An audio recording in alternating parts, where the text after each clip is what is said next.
Lecture du livre du prophète Daniel. La nuit, au cours d'une vision, moi, Daniel, je regardais. Des trônes furent disposés, et un vieillard prit place.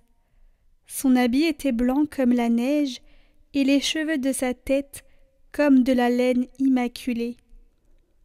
Son trône était fait de flammes de feu, avec des roues de feu ardent. Un fleuve de feu coulait, qui jaillissait devant lui. Des milliers et de milliers le servaient, des myriades de myriades se tenaient devant lui. Le tribunal prit place, et l'on ouvrit des livres. Je regardais, au cours des visions de la nuit, et je voyais venir, avec les nuées du ciel, comme un fils d'homme.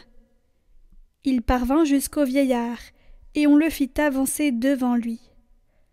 Et il lui fut donné domination, gloire et royauté. Tous les peuples, toutes les nations et les gens de toutes langues le servirent. Sa domination est une domination éternelle, qui ne passera pas. Et sa royauté, une royauté qui ne sera pas détruite.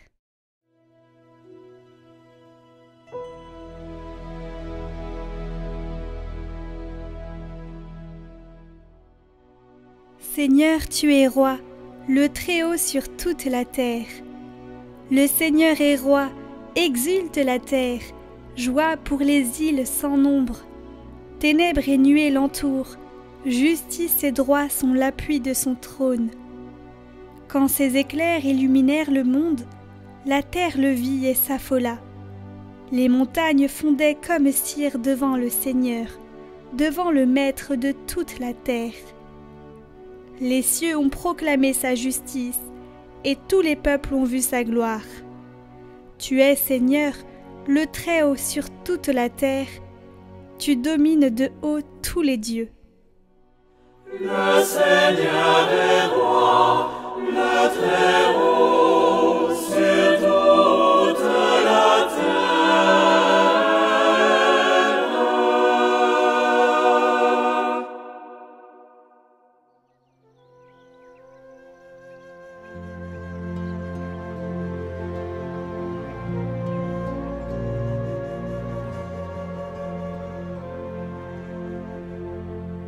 Évangile de Jésus-Christ selon saint Luc. En ce temps-là, Jésus prit avec lui Pierre, Jean et Jacques, et il gravit la montagne pour prier. Pendant qu'il priait, l'aspect de son visage devint autre, et son vêtement devint d'une blancheur éblouissante. Voici que deux hommes s'entretenaient avec lui. C'étaient Moïse et Élie, apparus dans la gloire. Il parlait de son départ qui allait s'accomplir à Jérusalem. Pierre et ses compagnons étaient accablés de sommeil. Mais restant éveillés, ils virent la gloire de Jésus et les deux hommes à ses côtés. Ces derniers s'éloignaient de lui quand Pierre dit à Jésus : « Maître, il est bon que nous soyons ici. Faisons 3 tentes, une pour toi, une pour Moïse, et une pour Élie. » Il ne savait pas ce qu'il disait. Pierre n'avait pas fini de parler qu'une nuée survint et les couvrit de son ombre. Ils furent saisis de frayeur lorsqu'ils y pénétrèrent. Et de la nuée, une voix se fit entendre. « Celui-ci est mon fils, celui que j'ai choisi, écoutez-le. » Et pendant que la voix se faisait entendre, il n'y avait plus que Jésus seul. Les disciples gardèrent le silence, et en ces jours-là, ils ne rapportèrent à personne rien de ce qu'ils avaient vu.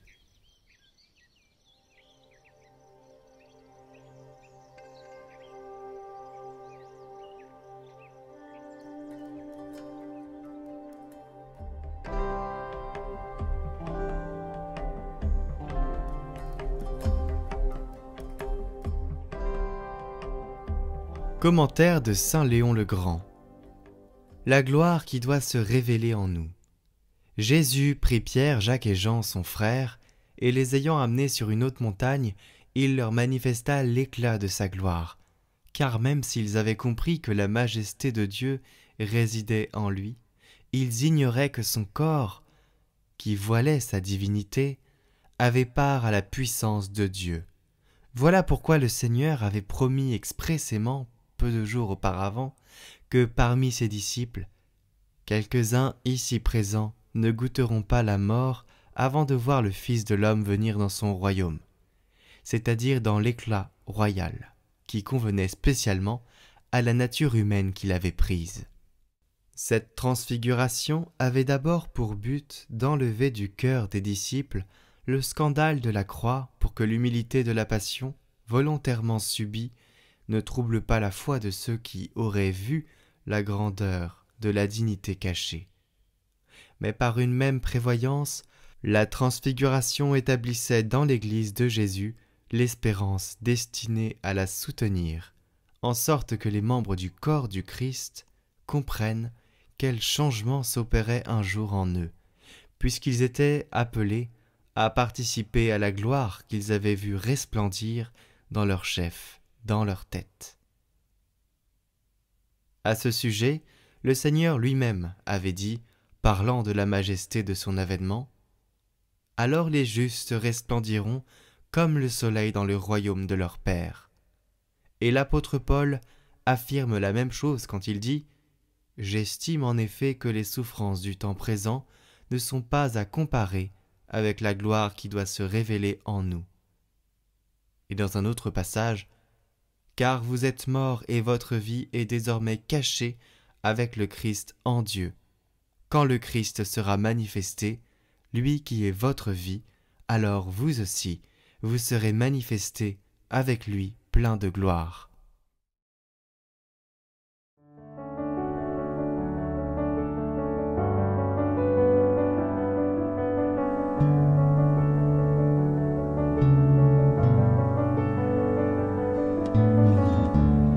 Le pape François prie ainsi Marie, « Mère, donne-nous ton regard. » Cette neuvaine offre de vivre l'expérience du regard de la Mère de Dieu, Mère des hommes.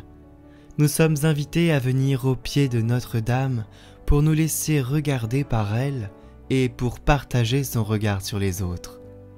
Ainsi, le regard de tendresse mariale est donné aux priants pour être consolés et pour aider leurs prochains.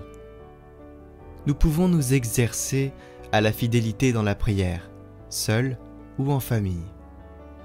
Fidélité vécue dans l'espérance de faire grandir en nous la grâce d'une plus grande communion avec le Père, avec l'Église du ciel et celle de la terre. Cette neuvaine consiste en un texte de méditation suivi de la récitation d'une dizaine de « Je vous salue Marie ». À la fin de la prière, nous réciterons une prière pour nos frères et sœurs qui prient, qui vont ou qui ont prié cette neuvaine afin de demander en fraternité ensemble à Marie, Mère des hommes, son intercession auprès du Père pour chacun de nous et nos intentions. Alors vous l'avez compris, cette neuvaine est une neuvaine de prière en communion fraternelle.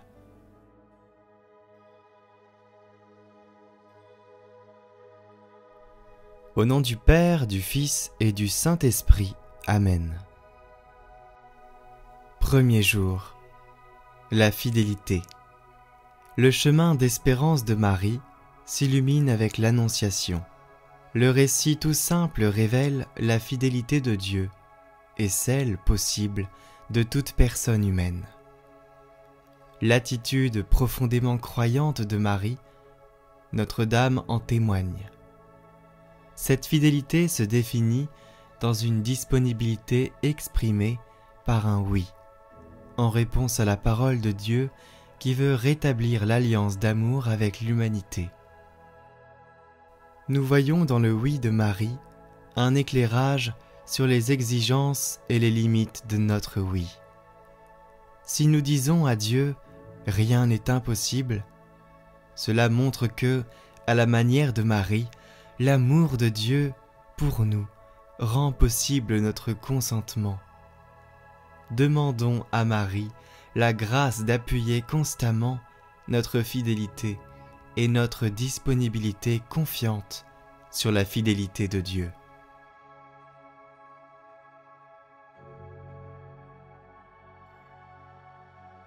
Seigneur notre Dieu, nous te rendons grâce pour le mystère de l'Annonciation. Par le message de l'ange et l'entière confiance de Marie, nos cœurs ont été éclairés. Que ton salut soit annoncé à tout homme et qu'il soit reçu avec foi et reconnaissance, par le Christ notre Seigneur, qui vit pour les siècles des siècles.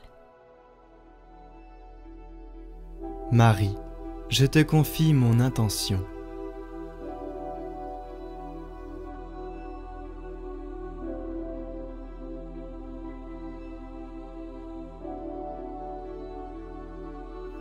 Je te confie aussi la prière de mes frères et sœurs qui te prient à mes côtés avec cette neuvaine. Je te confie leurs intentions. Que la charité, l'espérance et la foi emplissent leur cœur et leur vie.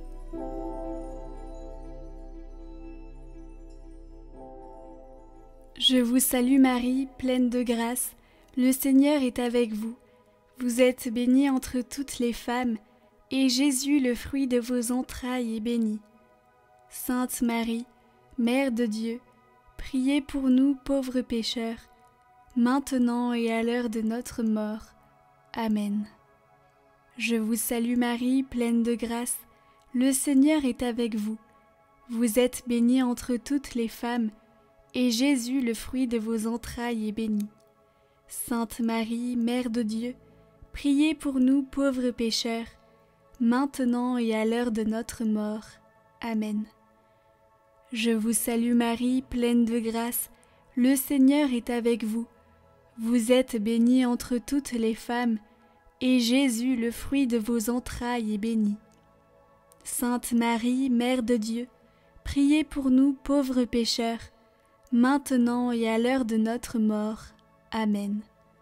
Je vous salue Marie, pleine de grâce, le Seigneur est avec vous.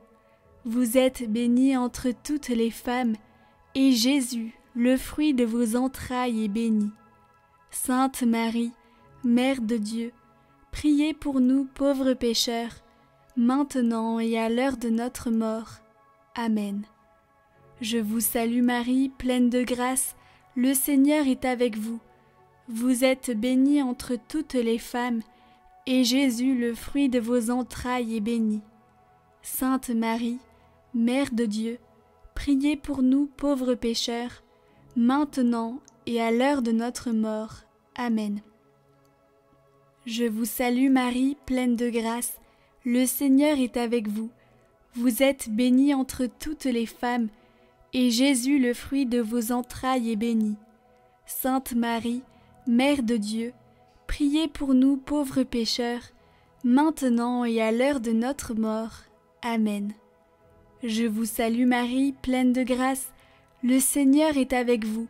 Vous êtes bénie entre toutes les femmes, et Jésus, le fruit de vos entrailles, est béni. Sainte Marie, Mère de Dieu, priez pour nous pauvres pécheurs, maintenant et à l'heure de notre mort. Amen. Je vous salue Marie, pleine de grâce, le Seigneur est avec vous. Vous êtes bénie entre toutes les femmes, et Jésus, le fruit de vos entrailles, est béni. Sainte Marie, Mère de Dieu, priez pour nous pauvres pécheurs, maintenant et à l'heure de notre mort. Amen. Je vous salue Marie, pleine de grâce, le Seigneur est avec vous. Vous êtes bénie entre toutes les femmes, et Jésus, le fruit de vos entrailles, est béni.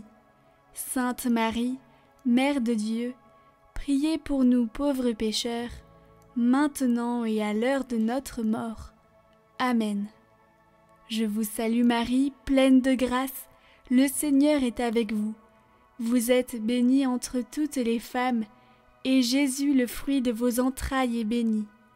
Sainte Marie, Mère de Dieu, priez pour nous pauvres pécheurs, maintenant et à l'heure de notre mort.